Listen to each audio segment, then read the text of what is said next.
Comienza La Hora del Museo. Historia, patrimonio, identidad y el quehacer cultural. Un diálogo para reflexionar la actualidad de Chile y del mundo. La Hora del Museo, el programa del Museo Histórico Nacional, conducido por el periodista Luis Cruz.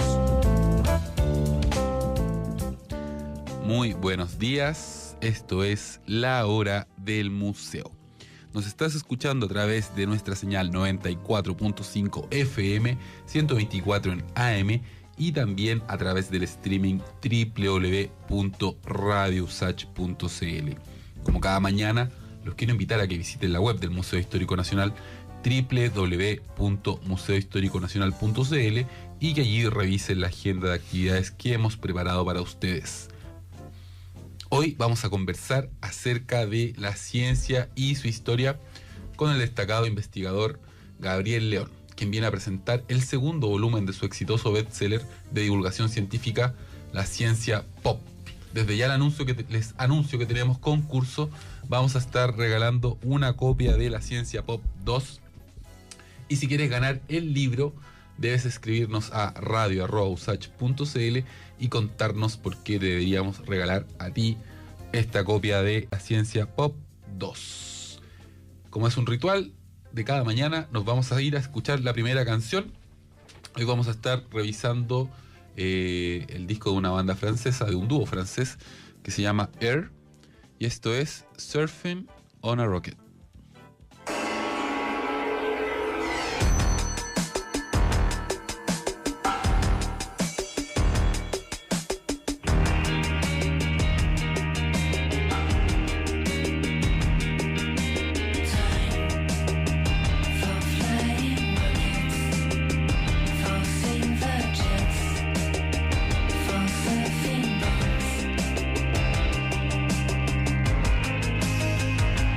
Fly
never see me again.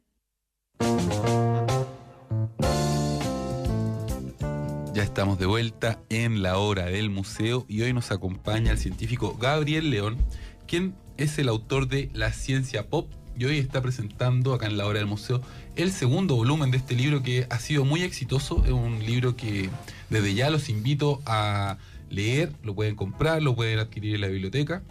Gabriel, muy bienvenido a la hora del museo. Muchas gracias, Luis, por la invitación. Buenos días. Muchas gracias a ti por estar acá. He disfrutado mucho leyendo tu libro. Rescatas estas historias curiosas de la ciencia. Han sido verdaderos hallazgos para mí. Además está muy bien escrito. Muchas gracias. Lo tengo que decir. Muchas gracias, porque sin ser escritor siempre es un desafío ese. Sí, no, lo haces muy bien. Y les comento a nuestros auditores que vamos a estar regalando este libro. Si quieres ganarte la copia de La Ciencia Pop, debes escribirnos a radio@usach.cl y contarnos por qué te deberíamos regalar a ti este libro. Oye, Gabriel, bueno, ¿cómo surge este libro, que ya va en el segundo volumen?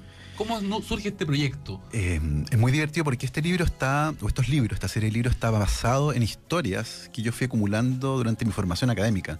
Yo estudié bioquímica, claro. Luego hice un doctorado en biología molecular y siempre me llamó la atención estos relatos que estaban ocultos, entre comillas. No es que estén escondidos, pero no están en los papers. Claro. Que es la forma que los científicos tenemos de comunicar nuestros hallazgos, ¿cierto? Son estos artículos científicos extremadamente áridos, qué sé yo. Pero me fui dando cuenta que detrás de muchos de estos descubrimientos había hechos que, narrativamente hablando, eran muy entretenidos, pero que no tenían cabida en la literatura científica. En primer lugar, porque eran irrelevantes, por ejemplo, para repetir un experimento.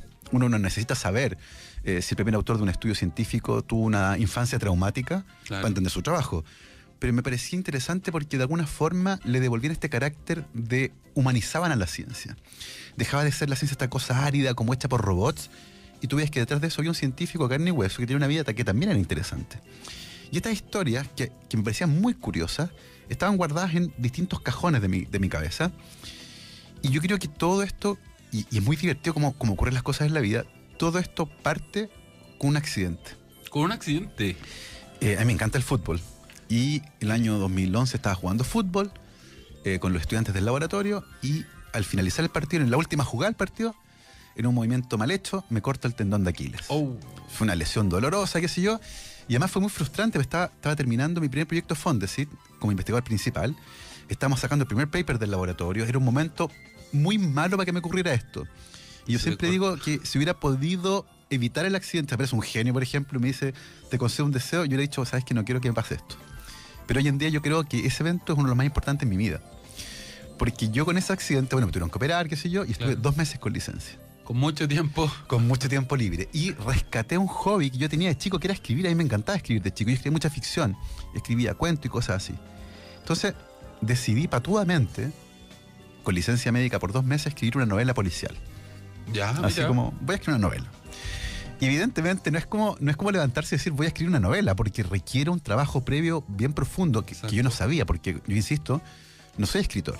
Esto es algo que yo aprendí en el tiempo. Tú eres un científico, de hecho. Exactamente. Yo te lo comentaba fuera de micrófono que leyendo tu libro me llamaba mucho la atención la forma que tienes de utilizar la técnica narrativa. Claro. Cómo partes de un hito, vas a otro, luego te devuelves la historia. O sea, la intuición narrativa. Hay un talento innato de tu parte que a mí me sorprendió mucho, porque de un científico yo espero no que sea un buen científico, que haga sus experimentos, pero no que sea un buen escritor. Exactamente. Y Gabriel León, lo digo acá, no solo es un buen científico, además escribe muy bien y su libro está muy bien escrito. Bueno, y eso fue algo que descubrí gracias a esta lesión, porque después de 2 días de esta novela policial dije, bueno, en realidad una tontera, pero seguía con ganas de escribir y me acordé de estas historias que estaban guardadas en mi casa. Dije, bueno, tal vez puedo partir escribiendo estas historias, que ya las tengo, que tengo trabajado, tengo la investigación, sé de qué voy a hablar. Y dije, bueno, ¿cómo lo hago? Bueno, un blog.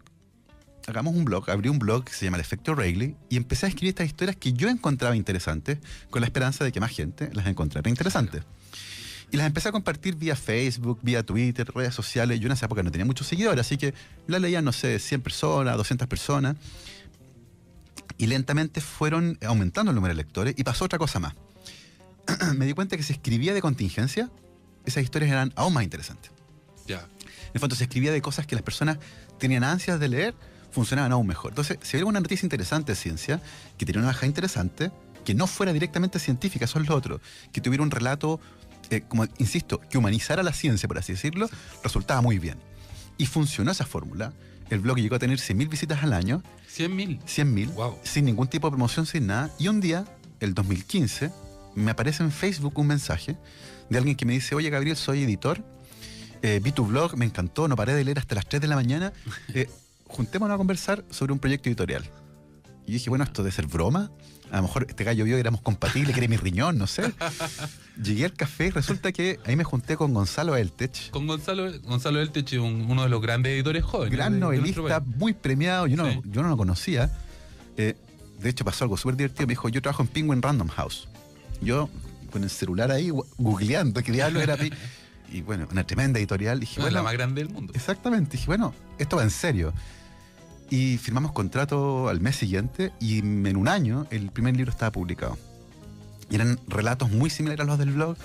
La idea eran historias cortas. Yo siempre pedí, bueno, eso es divertido. Yo siempre quise escribir un libro, pero nunca hice nada activamente para escribir un libro. Esto es algo que me pasó.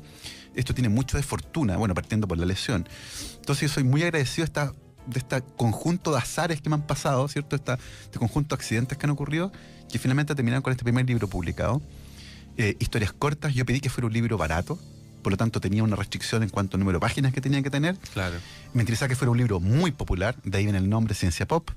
Tiene una portada muy llamativa el primer libro y se convirtió en un éxito de venta. O sea, para mi sorpresa, llegó a 6 ediciones, 12.000 libros vendidos. Yo lo vi en La Cuneta, yo te lo comentaba. ¿Sí? La Cuneta, bueno, para todos los que estamos metidos en el mercado del libro, en la industria del libro, sabemos que La Cuneta es como el mayor indicador de que te fue bien, así como que tienes un libro exitoso. Exactamente. Porque llegó a piratearse, ¿no? Sí. No, de es un indicador. Me mandaban fotos. Mi amigo, mira, llegaste a La Cuneta. ¿Y por qué crees que pasa esto? Porque, digamos, hace quizás 10 o 20 años atrás, yo no tengo memoria de un bestseller de ciencia en nuestro país por un autor chileno.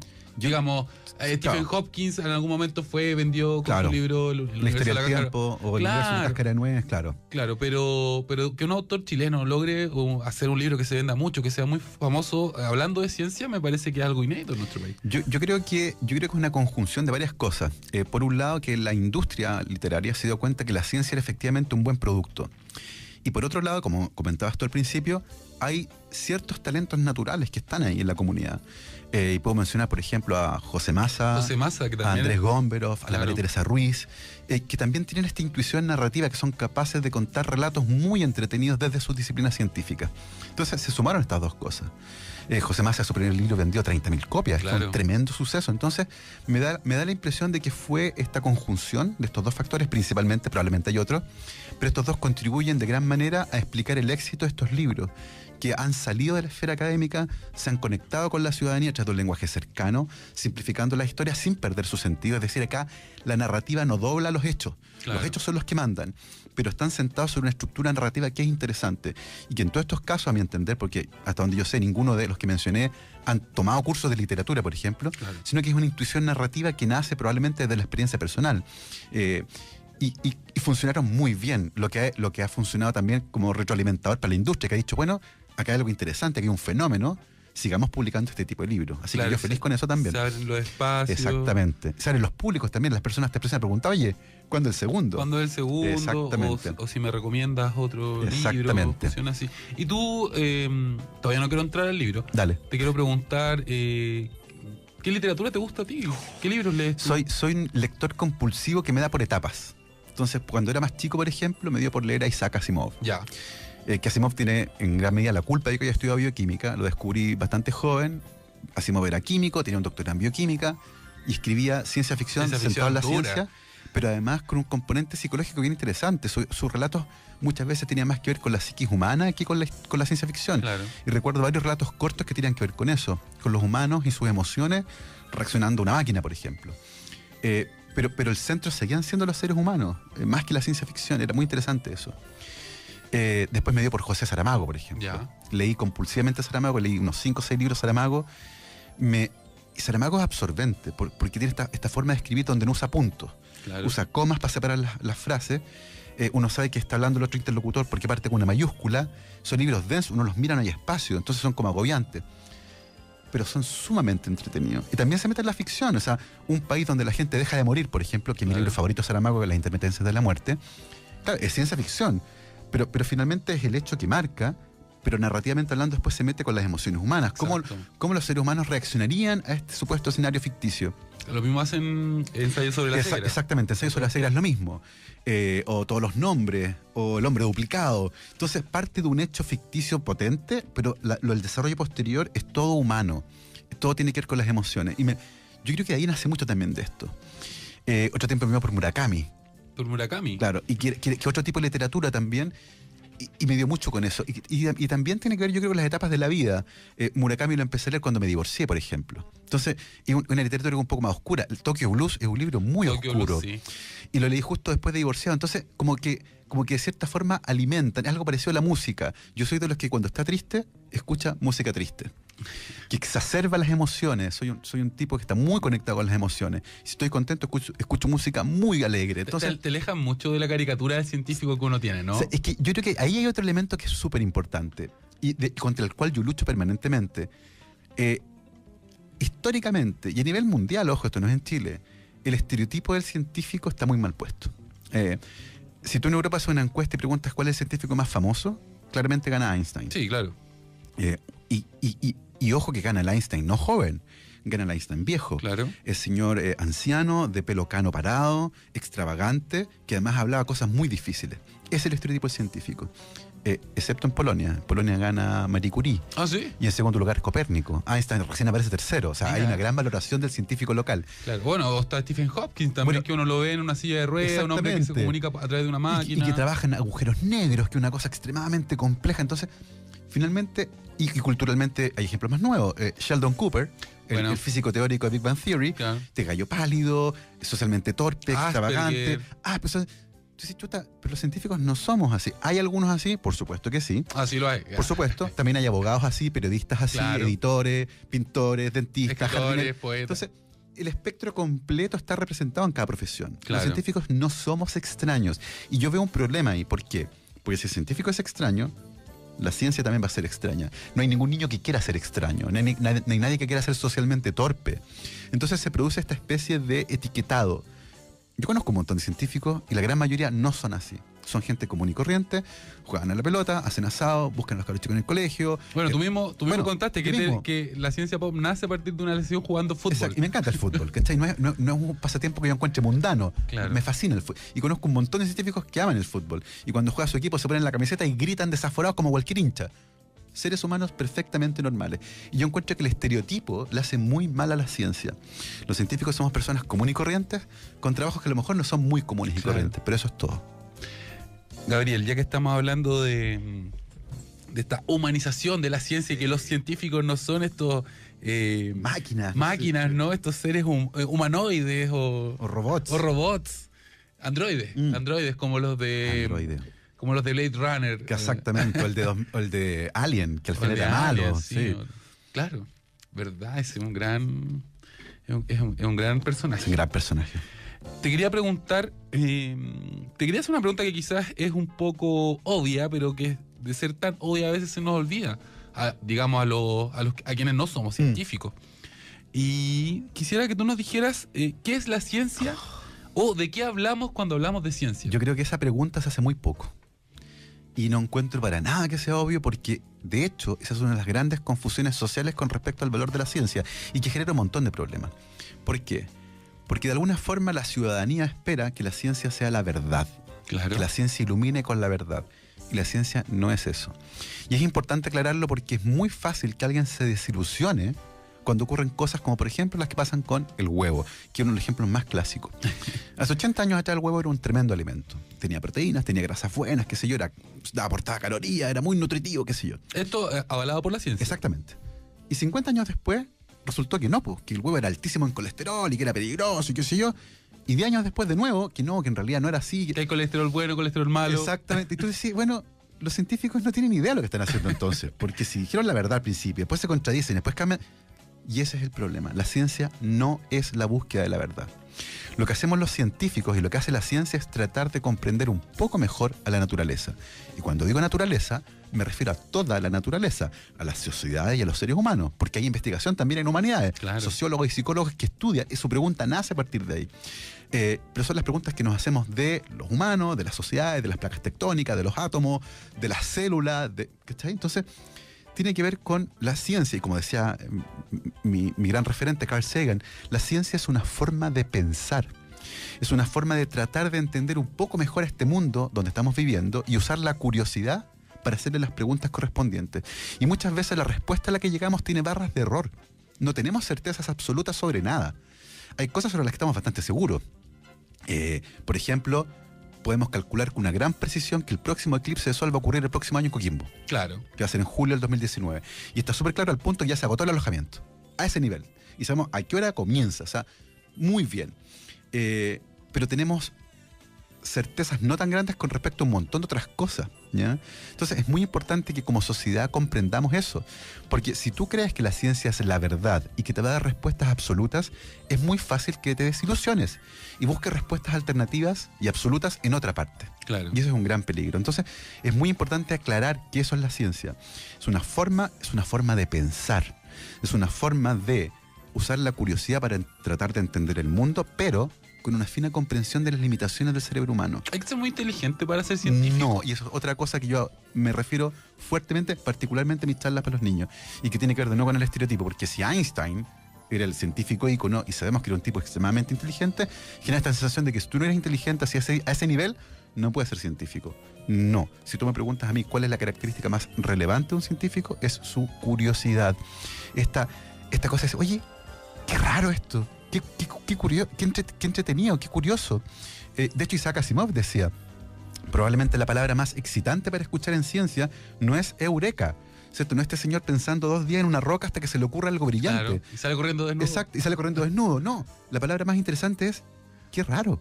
Esa es la frase más interesante. Qué curioso cuando te das cuenta de la anomalía. Y la anomalía revela finalmente un problema que no habías visto y lo investigas y aprendes más sobre él. Pero cuando aprendes más sobre él no jubilas, po. Aparecen de nuevo 20 preguntas más. Somos cazadores de preguntas. Los científicos somos apasionados por las preguntas. Lo que de nuevo, volviendo a la educación, yo hago clases en primer año. Hago el primer curso de biología celular para los bioquímicos. Y cuando yo pregunto algo en la sala, hay 90, 100 estudiantes, los veo cómo se esconden en la silla. Le tienen pavor a las preguntas. Le tienen terror a no saber. Claro. Le tienen terror a la incertidumbre, que socialmente es algo bien manifiesto.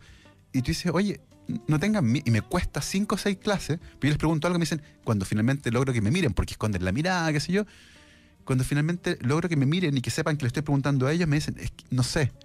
Y yo le digo, yo sé que usted no sabe, por algo está en la sala aprendiendo. Claro. Piensa, trata de juntar cosas y de a poco empiezan a darse cuenta que no está mal no saber y que pueden construir entre todos una respuesta. Y ya después de 5 o 6 clases, cuando pregunto algo, levantan mano.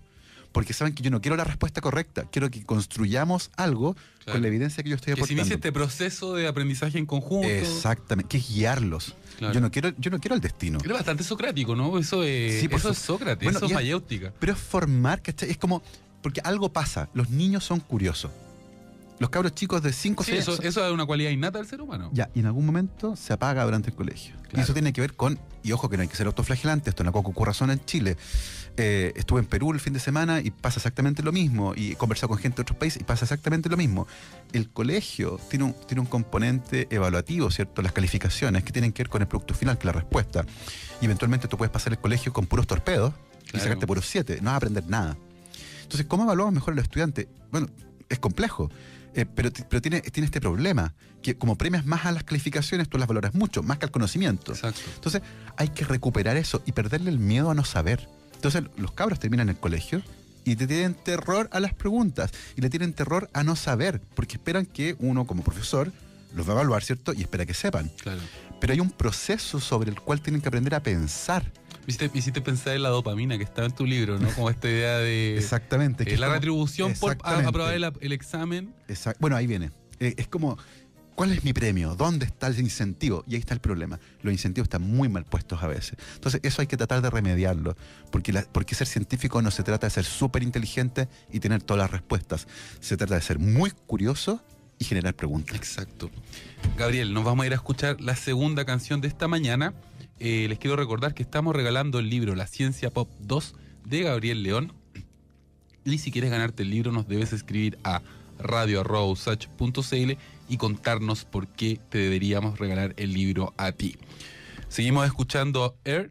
Esto es Cherry Blossom Girl.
Ya estamos de vuelta en la hora del museo y hoy nos acompaña el científico Gabriel León, quien es el autor de este bestseller de divulgación científica, La Ciencia Pop. Si quieres ganar el libro, debes escribirnos a radio@usach.cl y contarnos por qué deberíamos regalarte a ti esta copia de La Ciencia Pop 2. Gabriel, hay dentro de las múltiples historias incluidas en tu libro, Hay una que me llamó bastante la atención porque grafica muy bien la forma que tienen de trabajar los científicos. Tú lo comentaste en algún momento, esto como de que van leyendo papers y se van comentando. Y y también tiene que ver con Popeye y con las políticas públicas. Gran historia. Sí, y yo quisiera que nos contara esta historia porque creo que para nuestros auditores van a un poco a entender también, porque nosotros que no somos científicos, muchas veces no tenemos mucha idea de qué hace un científico, ¿no? Claro. Y en esta historia está súper claro, incluso hay un error por ahí, hay una coma metida, hay una investigación acerca de esa coma que está mal puesta. Por favor. Esa historia es muy divertida porque habla de un científico que era especialista en políticas públicas, es decir, en orientar a los gobiernos acerca de qué medidas son las mejores para tomar para la población basándose en la evidencia científica. Exacto. Entonces, que eso es re importante para no tomar decisiones en el fondo sin ninguna idea, en el fondo, porque la intuición puede ser muy buena para algunas cosas, pero es pésima para otras, ¿ya? Si quieren darse cuenta de eso. El sentido común, digamos. Exactamente. Que, por ejemplo, ayuda mucho a economizar recursos cognitivos, y hay situaciones en las cuales es muy importante economizar recursos cognitivos, y probablemente el ejemplo más claro de eso es cuando uno va manejando. Cuando uno va manejando, el cerebro va en modo automático, no hay ningún problema, pero si uno se llega a perder manejando, automáticamente uno le baja el volumen a la radio. Y necesitas concentrarte. Eso es porque necesitas concentrarte y el cerebro ocupa muchos recursos cognitivos para eso. Entonces, la intuición a veces no es muy buena para tomar decisiones complejas. Entonces, la evidencia científica sirve para tomar buenas decisiones. Y este científico estaba muy preocupado de un ejemplo que le encontraba clave, que era cómo en la década de los 20 y los 30 en Estados Unidos, el rol que tuvo Popeye, que era un gran consumidor, ¿cierto?, de espinaca. Había tenido un impacto gigantesco en el consumo de espinaca en Estados Unidos, que había subido entre un 30 y un 40%, pero que eso se debía a un error científico, ¿cierto? Alguien había determinado mal el contenido de hierro de la espinaca y lo había sobreestimado en 10 veces. Entonces la gente y todos los científicos, los tomadores de decisiones, pensaban que la espinaca tenía mucho más hierro del que realmente tenía. Y él consideraba que era un gran ejemplo de cómo un dato mal tomado podía impactar en una política pública. Exacto. Y ese es el mito que todo el mundo conocía. La espinaca tiene mucho menos hierro del que está descrito porque alguien en 1800 se equivocó, midió mal y le puso la coma un lugar a la derecha. El científico alemán, que era el que había hecho la investigación. Entonces, y todo el mundo, esto es muy divertido, todo el mundo, quiero insistir con esta palabra, sabía eso. Todo el mundo sabía eso. La cosa es que dice, bueno, quiero una charla sobre esto, voy a preparar un paper sobre este caso que lo encuentro fantástico. Entonces fue a buscar el dato. Y el dato duro, no la fuente original. El dato duro. ¿Dónde está el dato de que se tomó mal el contenido de hierro de la espinaca? Y empieza a investigar y se topa con un callejón sin salida. Dice, acá hay algo raro. No logro encontrar la fuente del dato. Bueno, finalmente encuentra un artículo científico en una revista muy importante que es el British Medical Journal, donde ahí describe un médico lo del decimal mal puesto. Pero no tenía ninguna referencia. Era el dato sin el respaldo de la cita. Entonces, era una revista, digamos, como del año 70 y algo, 76. Exactamente, ese es un paper bastante antiguo y el trabajo del científico alemán era de 1890. O sea, era imposible hablar con el científico alemán porque estaba muerto hace mucho tiempo. Pero sí era posible hablar con el señor que había escrito el artículo de 1970. Así que le manda un correo electrónico y este señor le dice, mira, la verdad, no me acuerdo dónde lo leí, estoy seguro que lo leí, no me lo inventé, pero no está la referencia porque me pidieron que no pusiera referencia en el artículo. Y el gallo mira el paper y dice, no, pues tiene referencias, tiene 13 referencias. Aquí hay algo raro. Y empieza a investigar toda esta cosa y finalmente se da cuenta, llega el artículo ¿Llega a los libros en alemán? Llega a los libros en alemán, a los originales, y se da cuenta que el dato está bien tomado. Dice, bueno, a lo mejor en las traducciones y el tipo revisa toda la evidencia científica y se da cuenta que el mito que está extremadamente extendido de la coma decimal mal puesta es absolutamente falso. Nunca nadie sobreestimó la cantidad de hierro en la espinaca. Y dice, bueno, es súper impresionante esto. En el fondo derriba un mito completo que todo el mundo, insisto, sabía, pero además se topa con otra sorpresa. ¿Por qué Popeye comía espinacas? Exactamente. ¿Cuál es el rol del hierro acá? Y se da cuenta que cuando Seeger, que era el creador de Popeye, inventa el personaje y lo hace comer espinaca, no tenía nada que ver con el hierro. Exacto. En una caricatura de 1932, Bob Seeger describe por qué Popeye come espinaca. No es por el hierro, señoras y señores. Es por la vitamina A. La vitamina A. Entonces está puesto ahí, Olivia le pregunta a Popeye por qué come tanta espinaca y le dice, por la vitamina A, eso es lo que hace fuerte a Popeye. Entonces votó una historia completa. Quiero insistir de nuevo por tercera vez, que todo el mundo sabía, Popeye come espinaca y está basado en un mito científico porque la coma decimal está mal puesta del hierro. Todo eso es falso. Popeye come espinaca por la vitamina A y la estimación del contenido de hierro en la espinaca nunca estuvo mal hecha. Esa coma decimal mal puesta no existe, es un gigantesco mito. Y finalmente este señor termina descubriendo que esa política pública se basa en algo que nunca jamás existió. Exacto. Entonces, ahí tienes tú el impacto que puede tener muchas veces, porque acá no es una coma decimal mal puesta, es toda la historia con respecto a por qué Popeye se hacía fuerte cuando comía espinaca. Mira que interesante la ciencia, que entretenida. Y tiene estos datos que son curiosos, Sí. que conectan con la cultura popular también. Entonces, tiene varias bajadas que hacen que estas historias sean efectivamente muy entretenidas Claro. desde el punto de vista narrativo. Claro, a mí me interesó que abriéramos con esta entrevista porque no está esta investigación. Claro. Y el tipo va a la fuente, busca distintos Exactamente. papers. Es una investigación académica seria Exacto. de un tema que parece muy pop, que es el de Popeye y la espinaca, pero que Claro. tiene una bajada súper interesante en cuanto a las políticas públicas. Recomiendo yo no comer espinaca para el hierro.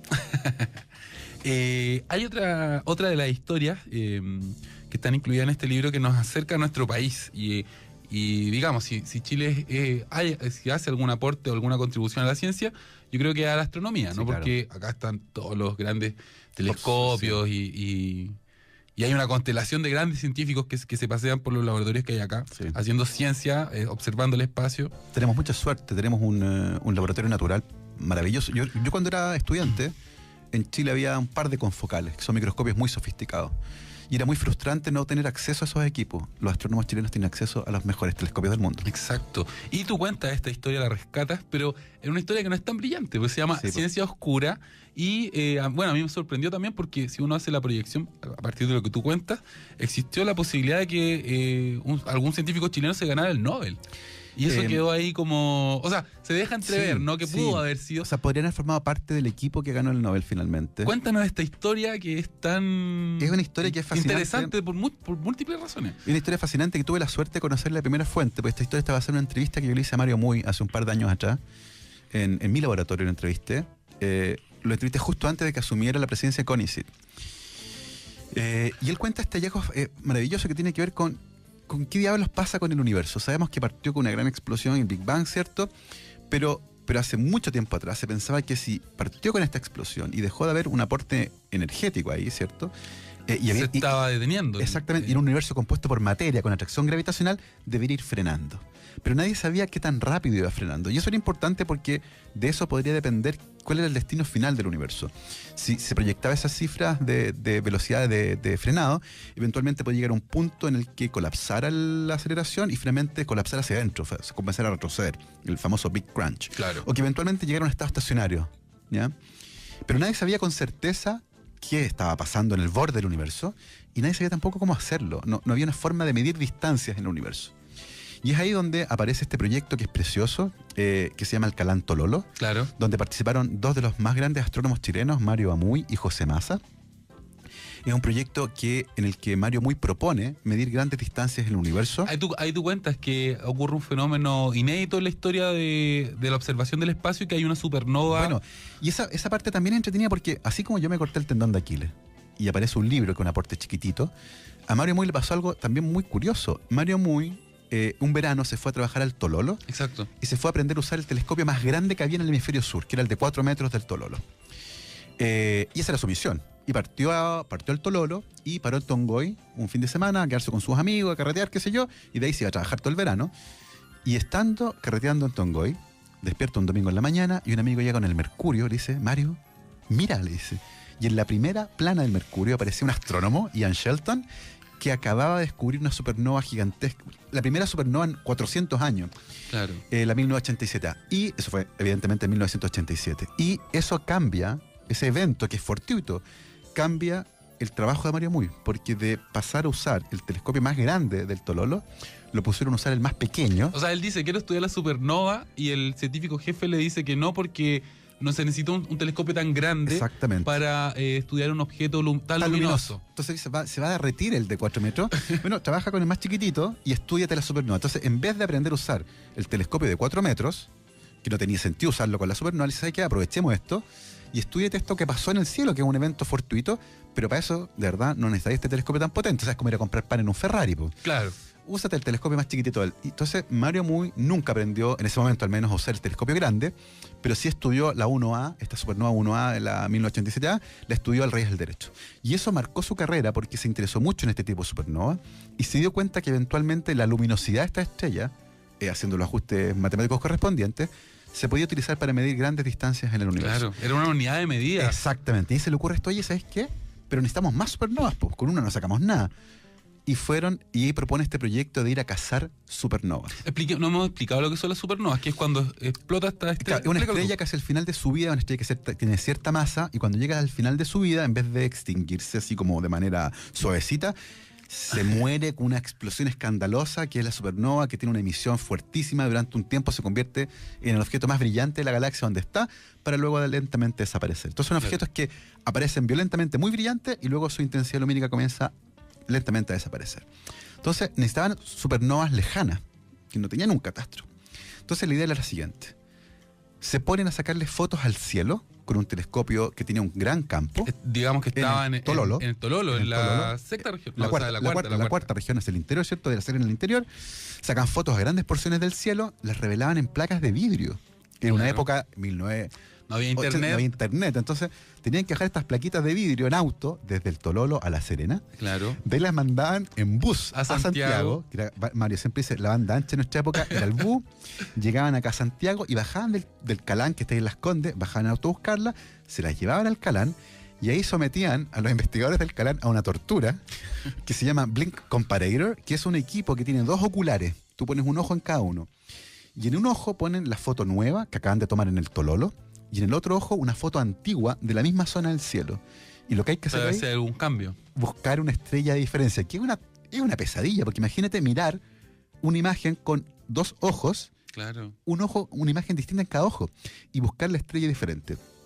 Y cuando encontraban algo distinto, que podía ser efectivamente una supernova, mandaban por fax un dibujo de esa zona del cielo, con las coordenadas, qué sé yo. Se las mandaban a Mario Muy, que está en el Tololo, y él, tenía que hablar con los otros astrónomos, que, oye, préstame el telescopio, necesito mirar para acá, claro, qué sé yo, y enfocaba esa zona en el cielo y sacaba una foto más detallada. Y la mitad del tiempo, efectivamente, existía la supernova. Entonces, lograron captar entre 30 y 50 muy buenos datos de supernova, datos únicos en el mundo. Nadie más tenía este tipo de información, muy valiosa, por cierto. Claro.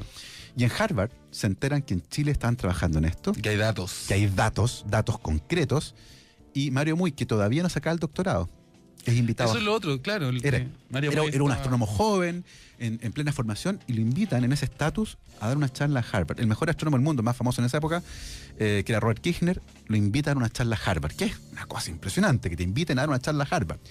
Mario va con sus datos, los muestra, deja todos boquiabiertos allá, y uno de los estudiantes de Bob Kirchner, que se llamaba Adam Rees, le pide a Mario Muy los datos, claro, antes de publicarlo. Y Mario Muy le dice, mira, los datos no te los puedo pasar, son de este equipo. Eso para los científicos es muy importante, ¿no? Exactamente, nuestros datos son muy valiosos. Si tú haces una investigación, estos son datos, ¿no? Los resultados de esa investigación son datos. Y los canales formales para comunicarlos son los papers. Entonces, tú le cuentas a la comunidad a través de un artículo científico. Que sale en una revista. En una revista especializada. Y a partir de la lectura de ese paper, tú puedes usar los datos, pues ya es de dominio público. Pero antes de eso, no. Y aquí estábamos en esa etapa donde existían los datos, pero no se había publicado. Exactamente. Los datos todavía no eran de dominio público, eran del grupo Calán Tololo. Claro. Y Adam Rees tenía una fórmula para calcular distancias en el universo, pero no tenía datos, po. Necesitaba datos de luminosidad de estrella, que era lo que el Calán Tololo tenía. Y evidentemente Calán Tololo también tiene una fórmula para usar esos datos. Entonces querían convertirse como en competencia. Entonces Adam dice, mira, los datos los tengo, no te los puedo pasar. Pero fue tanto lo que insistió Adam Rees, que era estudiante de doctorado, que finalmente Mario Muy le cede los datos con el compromiso de que los puede usar solo para probar el método, pero no puede publicarlo. Claro. Ese fue el compromiso. Mario Muy vuelve a Chile, llega a Chile y recibe un email de Adam Rees y le dice, Mario, los datos son espectaculares, la fórmula funciona espectacular, quiero publicarlo. Y Mario le dice, mira, nosotros acordamos que no lo ibas a publicar. Y de nuevo, fue tanta la insistencia de Adam Rees que Mario Muy le dice, ok, públicalo, pero después de que nosotros publiquemos. Claro. Calán Tololo prepara su estudio, lo manda a una revista. Hay muchas revistas distintas en el mundo de la academia. Lo mandan a una de las más importantes de astronomía.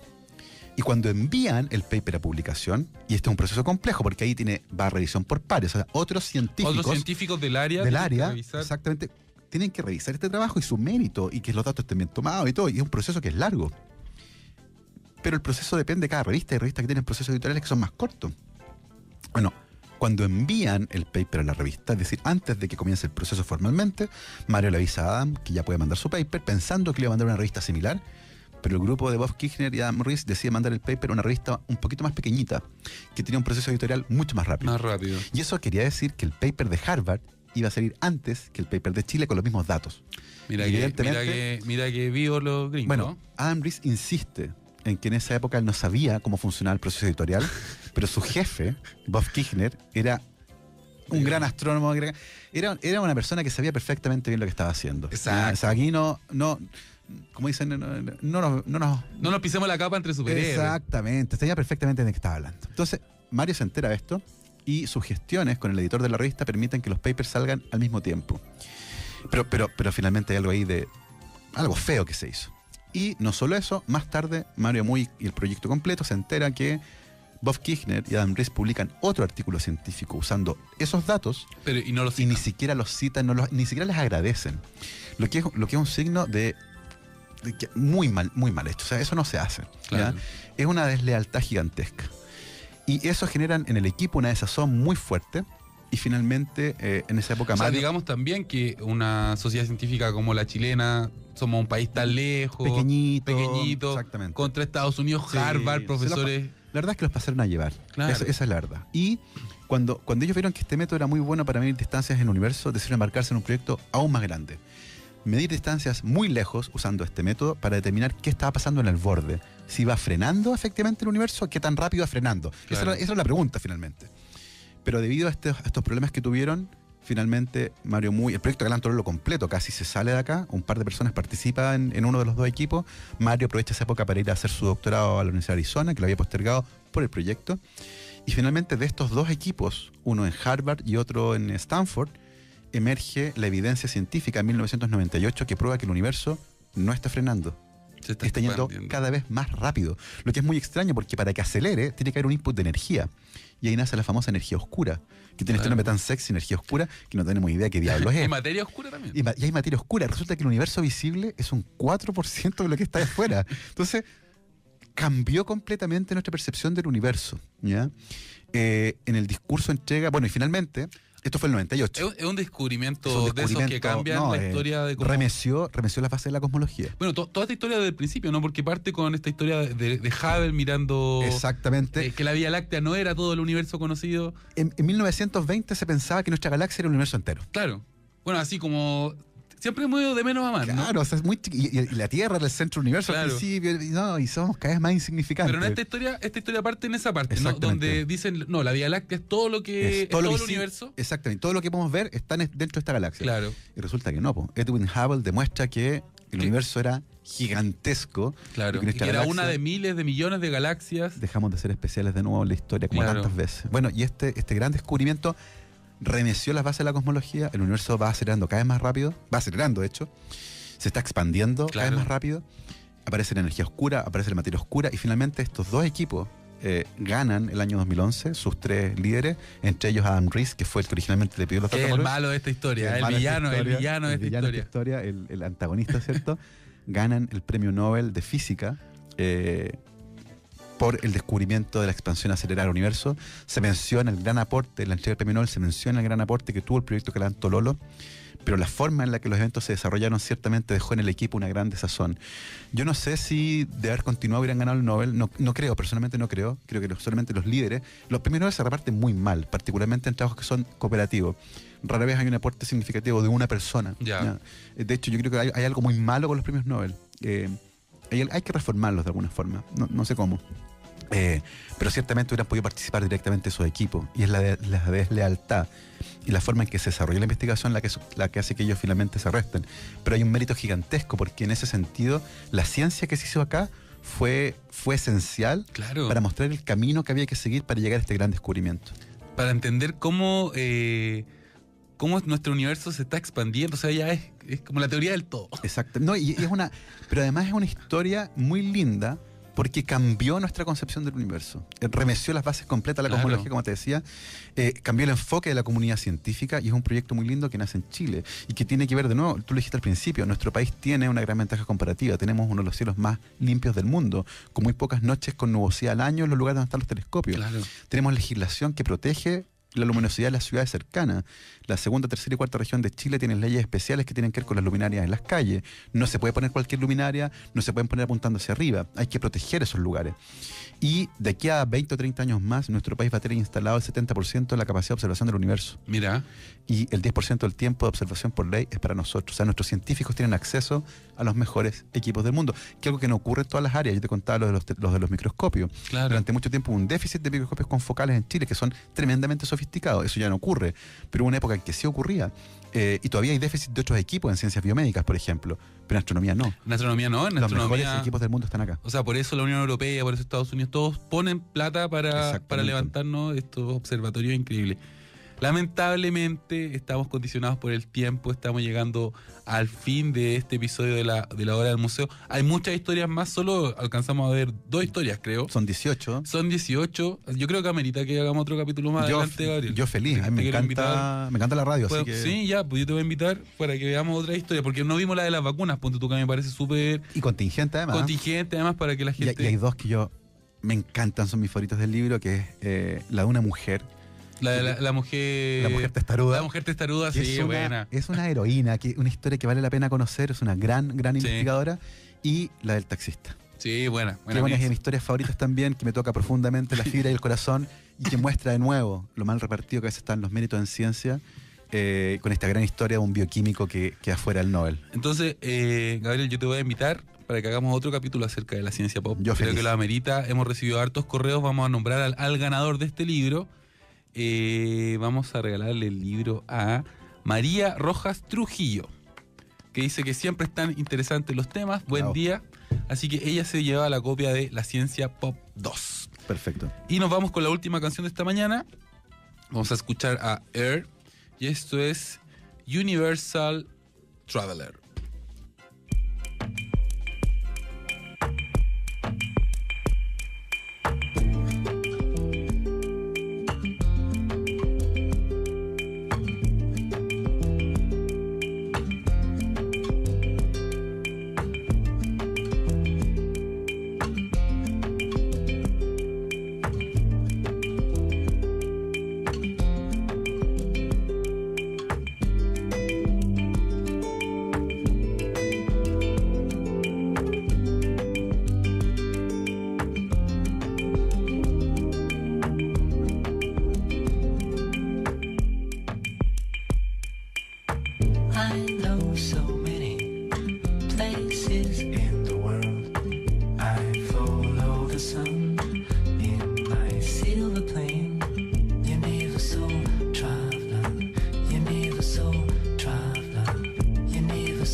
Just feel everywhere at home tomorrow.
La Hora del Museo. Un viaje por la historia, el patrimonio, el arte y la cultura. El Museo Histórico Nacional y Luis Cruz te esperan de lunes a viernes a las 11 horas con nuevos capítulos de nuestra historia.